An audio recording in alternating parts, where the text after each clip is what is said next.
রাজ্যে 5ই নভেম্বর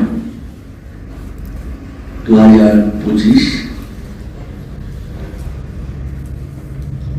প্রায় 10টি ক্ষেতমজুর এবং কৃষক সংগঠন সম্মিলিতভাবে এই মোর্চা আমরা গঠন করেছি। প্রায় 4 বছর 100 দিনের কাজ বন্ধ হয়ে আছে।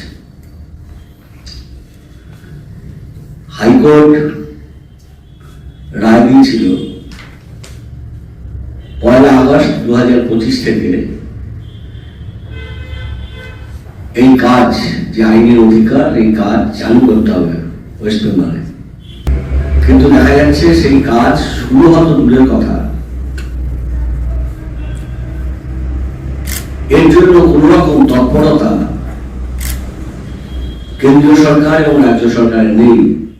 যে পশ্চিমবাংলায় 100 দিনের কাজ চালু হচ্ছে না, তার জন্য একটা লড়াই আমাদের ধারাবাহিক করতে হবে এবং 23শে ডিসেম্বর কাজ চালু করার দাবিতে আমরা রাজভবন অভিযান করব এবং এই অভিযানকে কেন্দ্র করে এলাকায় এলাকায় পঞ্চায়েত সমিতি, গ্রাম পঞ্চায়েতে আমরা বিক্ষোভ সমাবেশ করব এবং 23শে ডিসেম্বর পশ্চিমবঙ্গের অসংখ্য যারা কাজ পেতে চাইছেন নিয়ে আমরা রাজভবন যাব এবং ডেপুটেশন দেব। এবং ইতিমধ্যে পশ্চিমবাংলায় আমরা যে সংগঠনগুলো এখানে যুক্ত হয়েছি, তারা ইতিমধ্যে 4 ক ভর মানে কাজ পাওয়ার জন্য আবেদন।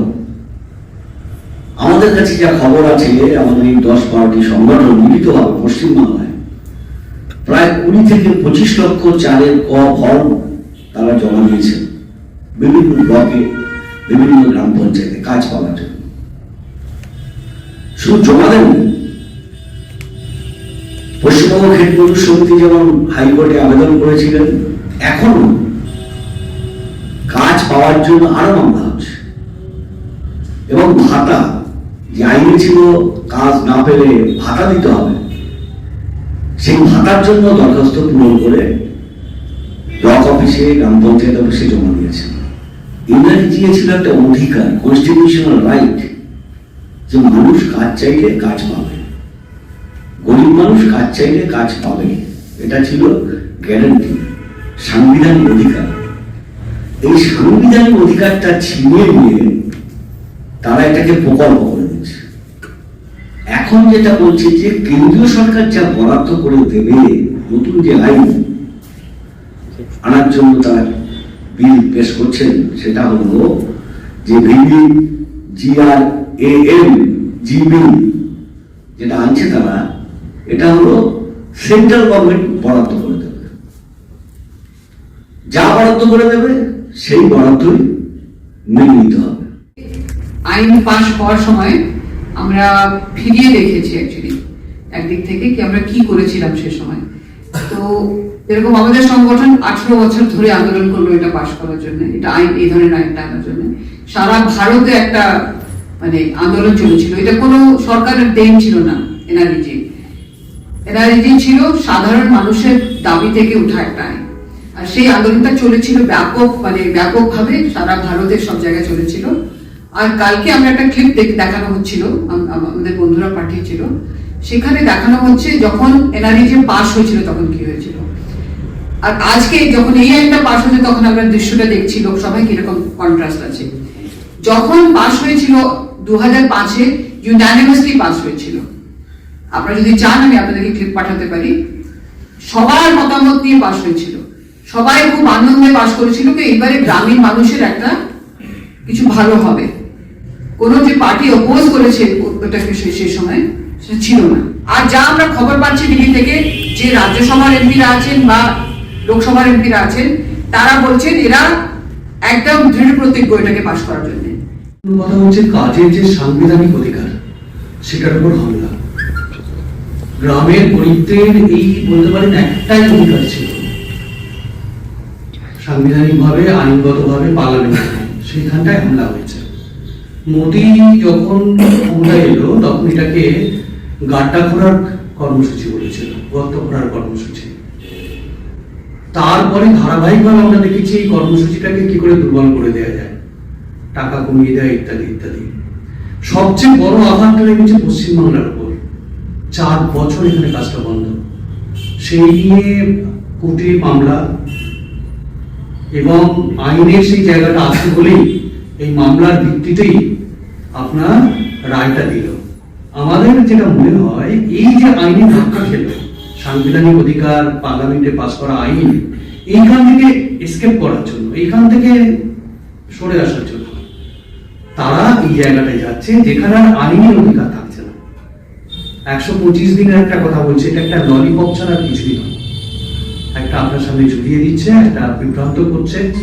আসলে কাজটা কোথাও 50 দিন এর বেশি আমরা দেখতে পাইনি। পশ্চিমবাংলায় এত কাজ হয়েছে, আপনি গ্রাম অঞ্চলে যান, মানে এর আগে যে বলে পশ্চিমবাংলা নাকি প্রথম হয়েছে ইত্যাদি ইত্যাদি, দুর্নীতির অভিযোগ আছে, সেসব কথা আমরা জানি।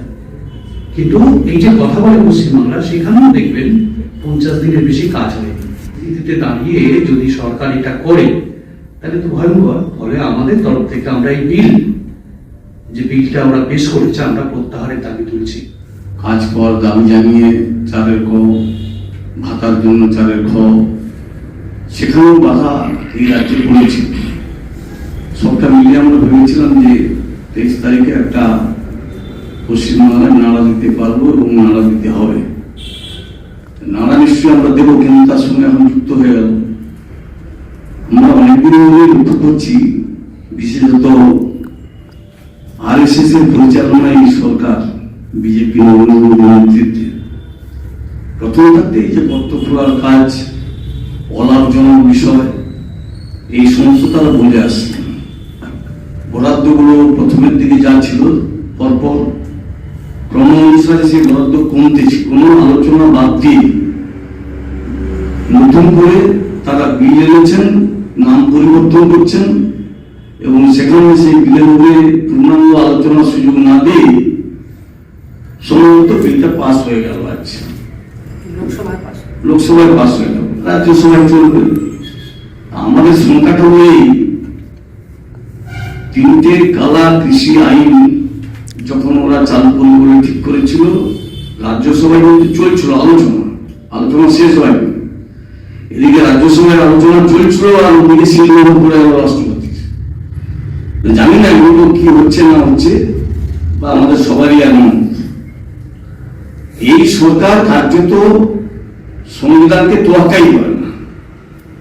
তো আমরা জানি তারা যে বৈশিষ্ট্য নিয়ে তাদের আত্মপ্রকাশ ঘটেছিল 1925 সালে, সেই বৈশিষ্ট্যের উত্তরাধিকার হিসাবে RSS এবং বিজেপি তারা কার্যত এটাই চায়, এই সংবিধানকে তারা মানে না এবং সেটাকে তারা দেখাতে চায়। যেহেতু এখন ভারতবর্ষের সংসদীয় রাজনীতির উপরে দাঁড়িয়ে তারা সরকার এসেছে, একটা নামকে পরিবর্তন করতে হবে এবং নামকে পরিবর্তন করার মধ্য দিয়ে আসলে গান্ধী হত্যার যে দায় RSS এর উপরে আছে বা বিজেপির উপরে পড়ে, সেই নামটাকে পরিবর্তন করে দাও, মুছে দাও এবং মুছে দিয়ে ওখানে রামের নামটাকে তুলে দিতে হবে যেভাবে। এই হচ্ছে সংকীর্ণতাবাদী, এই হচ্ছে সাম্প্রদায়িকতাবাদী, এই হচ্ছে হিন্দু রাষ্ট্রের উত্তরাধিকার হিসাবে এই বিজেপি যারা এটা চাইছে, তাদের আসল কর্মসূচি তারা পালন করতে চাইছে। সাংবাদিক বন্ধুদেরকে আমাদের রেগা সংঘর্ষ কমিটির পক্ষ থেকে অভিনন্দন জানাচ্ছি। আমাদের কনভেনাররা বলেছেন, আসলে ব্যাপারটা এই যা একটা নতুন বিল এনে রেগা আইনটাকে আড়াল করার চেষ্টা করছে, এর পিছনে তো ওদের একটা রাজনৈতিক উদ্দেশ্য আছে, যেটাকে আমরা রক্ষা করার জন্য চেষ্টা করছিলাম বিরাট লড়াই সংগ্রামের মধ্য দিয়ে, যাতে গ্রামের মানুষ গ্রামেই কাজ পায়। গ্রামের মানুষকে গ্রামে কাজ দিতে না পারলে গ্রামের অনেকগুলো বিষয় যা বিনষ্ট হয়ে যাবে, নষ্ট হবে, যেটা গরিব মানুষের অধিকার থেকে বঞ্চিত হবে। তার মধ্যে একটা হচ্ছে স্কুল। গায়ের গরিবরা যদি কাজ না পায় তাহলে পেটের তাগিদে তাদেরকে বাইরে যেতে হবে, আর বাইরে গেলে স্কুলে বাচ্চাদের যে ভর্তির বিষয়টা, স্কুলের যে পঠন পাঠনের বিষয়টা, সেটা গ্যাপ হয়ে যায়। ফলে কাজটা না থাকলে গ্রামের গরিবরা শিক্ষা থেকে বঞ্চিত হবে। কাজটা না থাকলে গায়ের গরিব বধূদের পেটে যে ভ্রূণ তৈরি হচ্ছে বাচ্চা, সেটাও কিন্তু কম ওজনে সংখ্যা বেড়ে যাবে। ফলে অনেকগুলো ভাবনা ওদের মধ্যে আছে। আর এই স্কুলটাকে সরকারি স্কুল বন্ধ করতে না পারলে আরএসএস এর যে ভাবনা সরকারি স্কুল বন্ধ করে দিয়ে আরএসএস এর স্কুল চালু করো, সেটাও কিন্তু তারা খুব একটা দ্রুততার সঙ্গে বাড়াতে পারবে না। কিন্তু এই বিষয়গুলোদের মাথায় আছে। আর এই রেগা আইন 2005 সালের পর থেকে যেভাবে গোটা ভারতবর্ষের শ্রমজীবী গরিব মানুষকে একটা মুক্তির পথ দেখাচ্ছিল, মানুষের অধিকার, এইটা তো আসলে একটা সাম্প্রদায়িক দল সরকারে থাকবে আর তারা সবগুলোকে মেনে নেবে, এটা আমরা প্রত্যাশা করি না। কিন্তু দেশের সংবিধানে এইভাবে আঘাত আসবে, সেটাও তো মেনে নেওয়া যায় না। তাহলে এই আইনটাকেও ওরা যেমন পাল্টাতে চাইছে, আসলে এই আইনে অনেক বেশি গরিবদের অধিকারের কথা বলা আছে। এই আইনে গরিবদের অধিকারের কথা বলা ছিল বলে আমাদের কোর্টে গিয়ে আমরা মামলা করতে পারছি, লড়াই করতে পারছি। এটা না থাকলে সেটা পারা যেত না। আজকের দিনে আমাদের গোটা ভারতবর্ষে খেটে খাওয়া বসে মানুষ, গ্রামীণ শ্রমজীবী মানুষের কাছে কালাদি। ওরা যে বিলটা এনেছে, এই বিলটা কখনো গায়ের গরিব মানুষকে বাঁচতে সাহায্য করবে না।